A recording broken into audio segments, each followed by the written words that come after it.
Okay, so what if the world you see, the life you're living right now, was suddenly put on trial? And not by any person, but by nature itself. Today, we're diving into this really dense, pretty unsettling piece of writing called Cruel Molecule, Nature's Trial. Honestly, it's less of a story and more of a philosophical beatdown, where all of humanity is stuck in the witness box. So yeah, buckle up, this is going to be a wild one.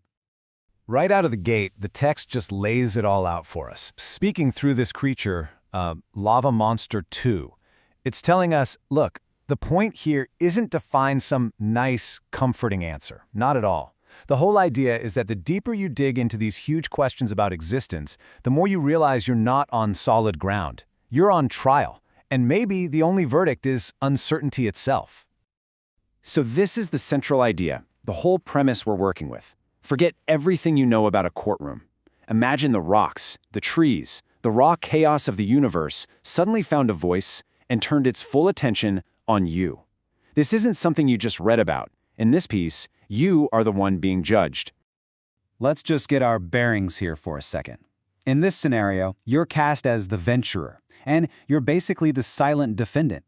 And the prosecutors? Well, they're this bizarre zoo of nightmares. Seething lava creatures, insectoids buzzing with cold logic, things you can't even describe. But here's the twist. They aren't just random monsters. Each one is a mouthpiece for nature itself, each one representing a different and usually terrifying aspect of reality.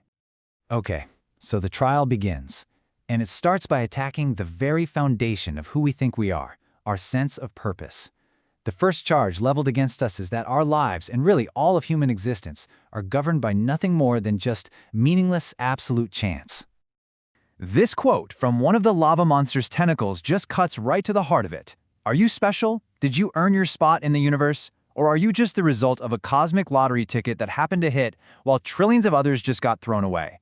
The argument here is that your existence isn't some grand destiny being fulfilled, it's just a statistical blip in a universe that frankly couldn't care less. And this, right here, this lays out the fundamental conflict. On one side, you have everything we cling to, the need for purpose, the belief that our struggles and achievements actually matter. And on the other side, you've got nature's cold, indifferent answer. It's all just a random accident. Your greatest success? Just a lucky roll of the dice. Your destiny? Nope, just chaos wearing a disguise. And it's not just one monster saying this. The insect monster jumps in, reinforcing the whole idea, calling randomness and entropy the real laws of the universe. It's basically saying we are totally oblivious to the millions of chaotic variables that are actually running our lives, all while we pretend we're the ones in the driver's seat. We're just driftwood in a cosmic ocean. So, if our purpose is just an illusion, what about the world we see and touch? Well, the trial takes a really weird turn here. It starts questioning not just why we exist, but where we exist. The suggestion is that this reality we perceive might be the biggest trick of all. This is where things get super metaphysical, right? It sounds a lot like simulation theory. One of the creatures actually describes its own world as pixelated, saying it's a place with fewer graphical points of reference. It's a pretty direct hint that its reality, and maybe ours too, is some kind of construct, a simulation, something less than real. So just how unreal are we talking? The text throws out a few mind-bending options. Maybe we're in a dream state, just floating through pieces of a collective subconscious. Or maybe it's more literal, a virtual hallucination, a simulation. And then there's the third, and maybe most terrifying possibility, that it's all in our heads, that these monsters are nothing more than our own internal nightmares brought to life. You see what it's doing here? By having its own creatures call their world a construct, a simulation, it forces us to ask a really uncomfortable question. If their reality is just a bunch of pixels, what makes us so sure that ours isn't?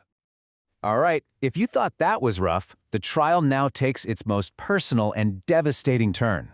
After chipping away at our purpose and our reality, it comes for the one thing we think makes us special, our self-awareness. The final charge is that consciousness is not a gift, it's a curse, a form of torture. I mean, just think about that question. We spend our entire lives thinking consciousness is the absolute peak of evolution. But what if that's completely wrong?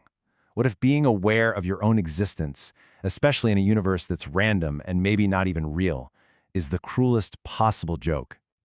And it's like a united front on this one. All the monsters agree. The fire demon points out you need a mind to feel pain.